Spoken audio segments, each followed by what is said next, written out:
Halo teman-teman investor semuanya, ketemu lagi dengan Roy di sini. Akhirnya bisa bikin konten yang proper lagi karena kayaknya beberapa konten belakangan saya off cam dulu, lagi lumayan ribet di rumah. So, hari ini saya akan bahas mengenai start jelek IHSG di awal tahun 2025 dan tiga hal yang bisa kita lakukan, termasuk saya juga melakukan opsi-opsi yang ada dalam video kali ini. Sebelum lanjut, disclaimer on dulu, tidak ada ajakan jual beli dan bukan rekomendasi investment research sebagai landasan dalam pembuatan konten ini. Mari kita mulai teman-teman.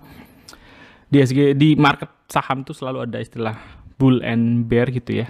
Kalau lagi bear tuh kesana lagi bener-bener mau dibawa turun, kita melihat saham-saham itu berguguran gitu ya, dan beberapa minggu ini saham banking kembali menjadi penyeret IHSG, ditambah dengan saham-saham konglomerasi juga mulai turun. Jadi marketnya memang lagi jelek aja, dan ketika market lagi jelek itu satu hal yang kita perlu belajar adalah riding the wave gitu ya. Anggaplah ini sebagai gelombang. Kita nggak bisa untuk untuk mengabaikan, atau kita nggak bisa stop ketika terjadi semacam gelombang yang bear kayak gini gitu ya. Yang bisa kita lakukan justru kita coba untuk riding the wave. Supaya apa? Supaya kita nggak berdiam diri ibarat kapal tuh, kita lagi mau tujuannya mau mengembangkan portfolio, tapi ketika sedang ada ombak dikit, kita mundur jauh lagi, kita balik ke dermaga. Jadi itu bukan opsi buat saya, tapi riding the wave adalah opsinya. Nah, IHSG ini tuh sekarang sedang diskon besar-besaran, sedang sale ibaratnya.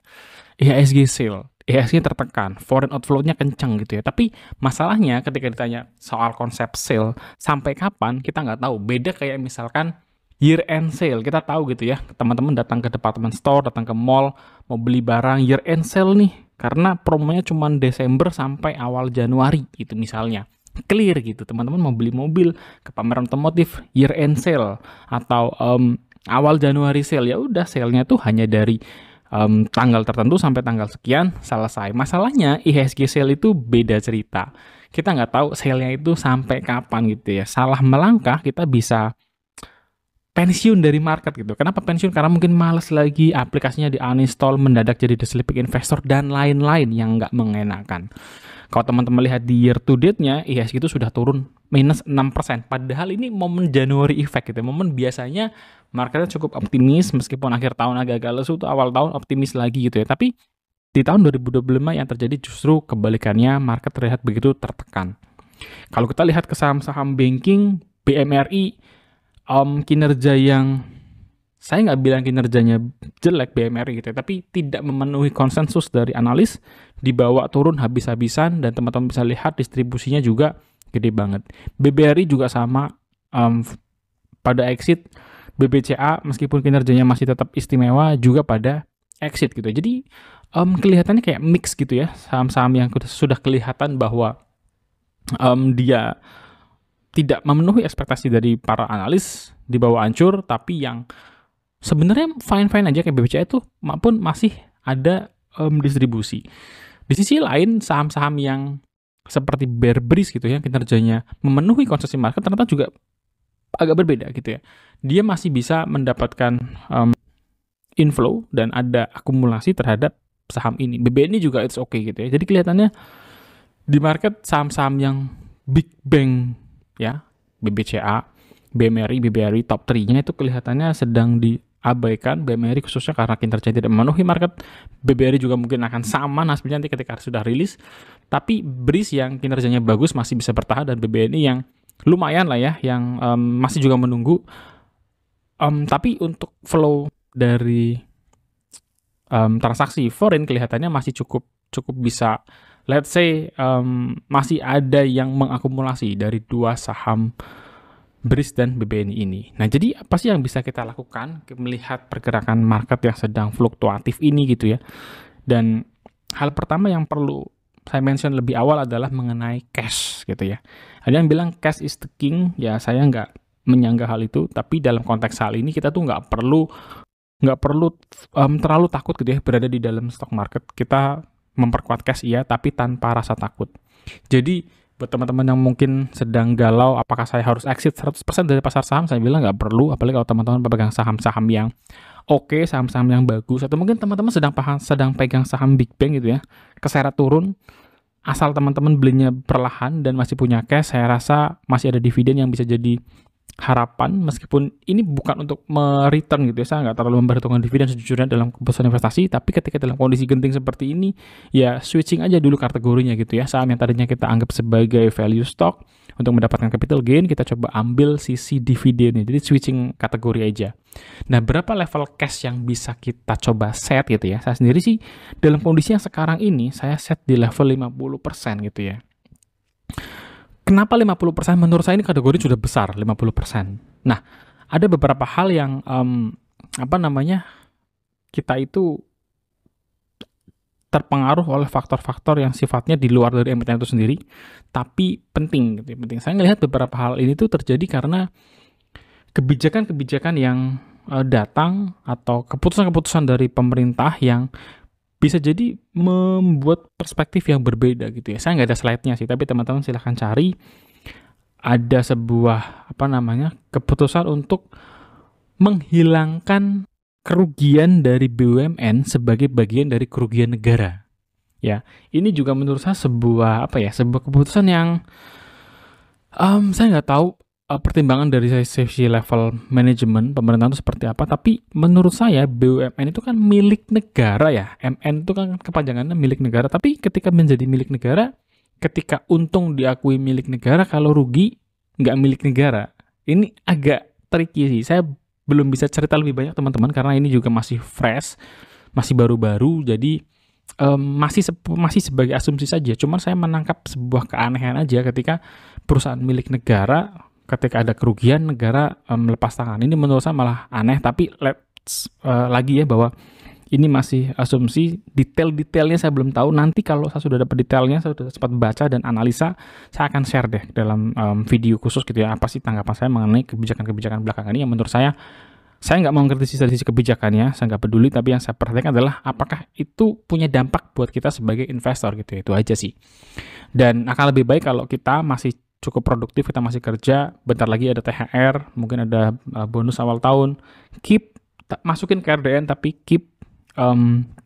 jangan buru-buru untuk pengen belanja, baik belanja saham ataupun mungkin belanja sesuatu yang lain, tahan-tahan dulu, kita coba lihat perkembangan market seperti apa. Nah, apa yang bisa kita lakukan? Yang kedua, ini adalah konsep yang selalu saya pakai, ini pun bahkan saya extend lagi gitu ya, yaitu kalau teman-teman tertarik untuk tetap beli saham, cicilah dengan pelan-pelan. Biasanya saya hanya bagi jadi 3 kali pembelian saham gitu ya, 20, 30, 50% terakhir, jadi 3 kali pembelian. Tapi ngelihat belakangan ini bener-bener kayaknya sangat fluktuatif, banyak kebijakan-kebijakan yang out of nowhere tiba-tiba muncul, maka saya coba bagi lagi menjadi 5 piramid maksimal gitu ya. Mungkin sebenarnya prakteknya tetap 3, 4, atau bahkan 5 kali. Nah, konsep ini menurut saya itu cocok dengan situasi sekarang ini, karena situasinya sedang menurut saya kurang menentu, baik dari sisi kebijakan maupun dari sisi ekonominya gitu ya, baik sisi makro terkait dengan kebijakan-kebijakan atau apa yang terjadi dengan secara worldwide, USA, China, dan lain sebagainya. Jadi kita perlu skenario yang lebih hati-hati intinya. Jadi bukan takut, tapi kita perlu lebih hati-hati aja. Jadi kita perlu pertimbangkan skenario paling buruk. Nah, gimana simulasinya? Sebelum kita masuk ke simulasinya, saya ada 2 saham yang akan kita simulasikan, yaitu saham BBRI dan saham BMRI. Dua-duanya sedang kena turun juga lumayan gitu ya. Sebelum kita entry, kita harus set dulu teman-teman. Kita mau punya saham itu tuh di harga berapa gitu ya. Yang sudah pasti nggak bisa ditawar adalah kita harus beli saham di harga yang undervalue, di harga yang murah gitu ya. Beberapa bulan lalu saya bikin video mengenai saham yang wonderful company in the fair price gitu, at the fair price. Buat saya dalam kondisi sekarang ini, strateginya kita lebih safe lagi, kita harus lebih hati-hati lagi. Jadi bukan at the fair price, tapi kita bener-bener mau di harga yang undervalue atau bahkan lebih undervalue lagi gitu ya. Saya nggak pakai rumus yang ribet-ribet, saya pakai min PI 5 tahun aja nanti akan saya praktekkan di sini juga dan share ke teman-teman.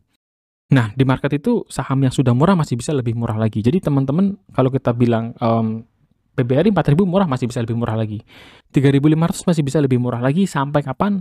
Ya, kita nggak ada yang tahu di batas itu. Tapi yang perlu kita tahu adalah, yang perlu kita kendalikan, yang perlu kita kontrol adalah reaksi kita. Jadi kalau kita sudah punya BBRI, harga yang menurut kita murah, BMRI atau saham apapun itu, menurut kita sudah murah, tetap tenang meskipun dibawa turun lagi gitu ya. Karena apa? Karena kita sudah punya di harga yang menurut kita sudah under value, dan saya percaya saham yang bagus kita punya di harga under value, ketika kinerjanya membaik, market akan mengapresiasi kembali. Foreign outflow akan berbalik lagi jadi foreign inflow. Jadi itu yang masih tetap saya percayai sebagai seorang investor yang fokus pada fundamental company gitu ya, dan kinerjanya.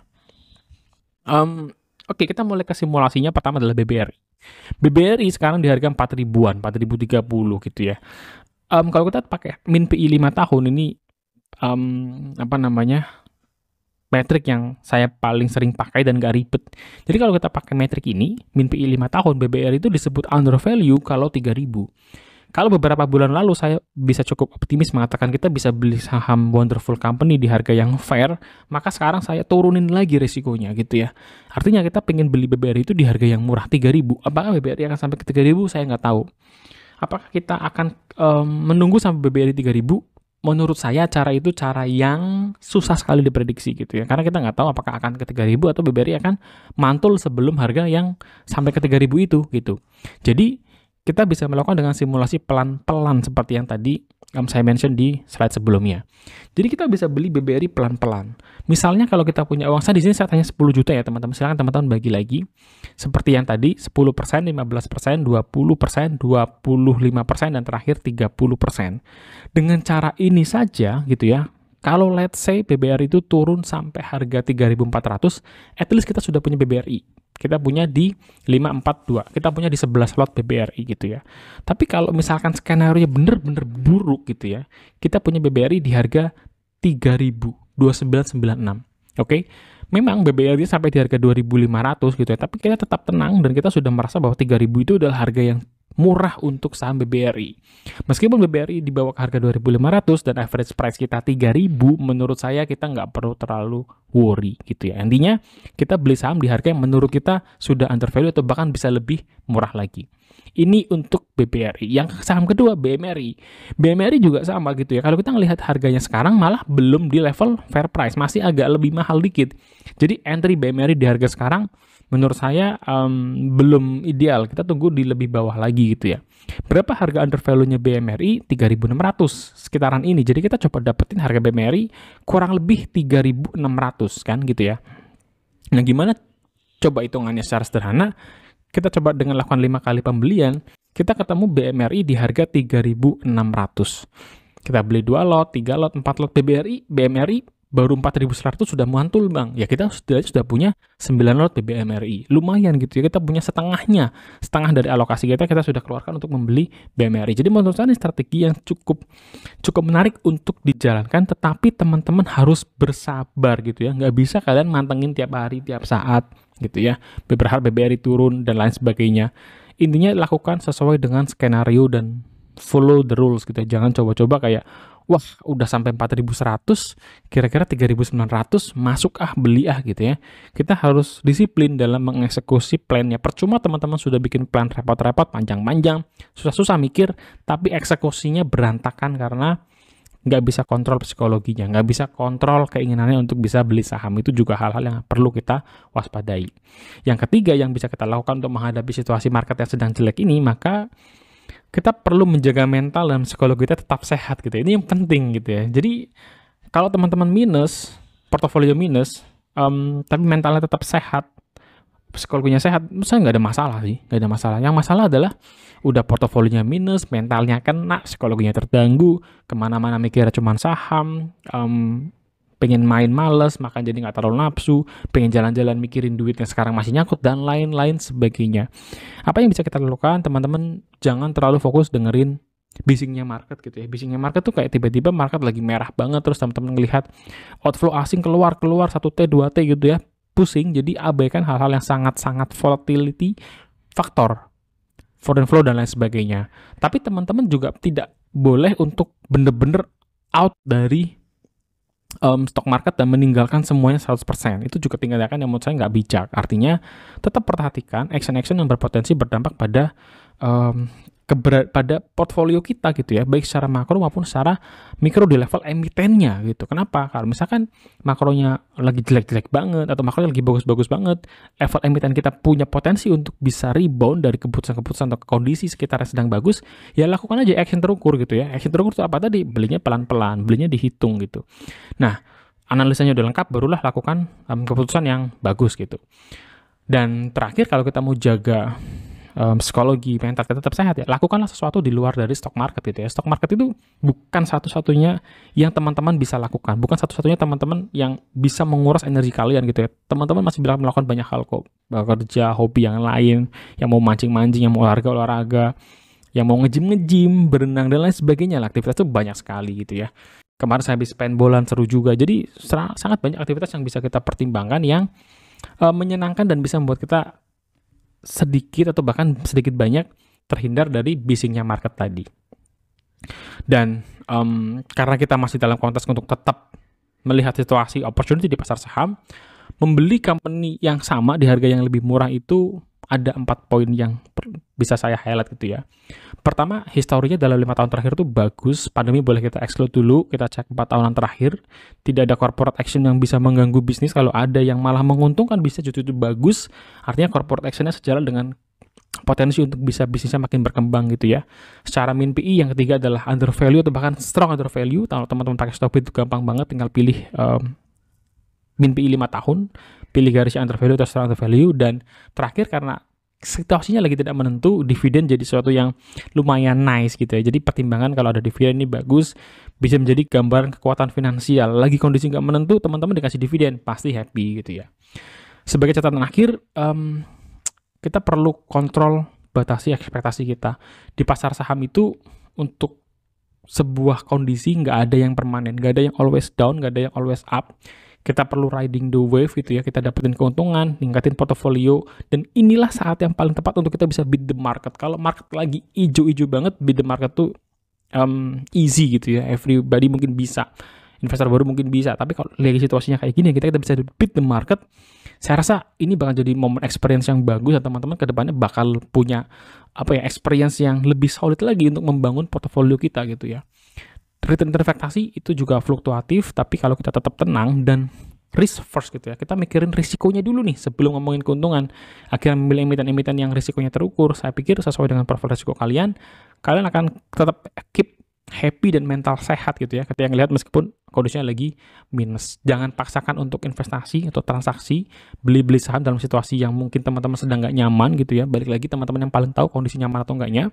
Tapi yang paling saya mau highlight adalah, saya mau kasih tahu ke teman-teman bahwa di stock market ya, tidak ngapa-ngapain itu sebuah action. Tidak ngapa-ngapain. Jadi kan action itu bukan hanya beli, jual gitu ya, tapi wait atau nggak ngapa-ngapain itu juga sebuah action yang kadang-kadang dalam situasi tertentu seperti situasi saat ini itu juga merupakan sebuah action yang smart ya, smart investor, kalem, nunggu waktu, nunggu momen. So itu dia teman-teman, sharing saya kali ini semoga ngasih insight, dan kita bisa diskusi bareng di kolom komentar. Kalau teman-teman ada saham atau emiten yang ingin di request untuk dibahas juga boleh tulis di kolom komentar. Sampai ketemu guys di next video, jangan lupa subscribe, like, dan share video ini. God bless you guys, bye bye.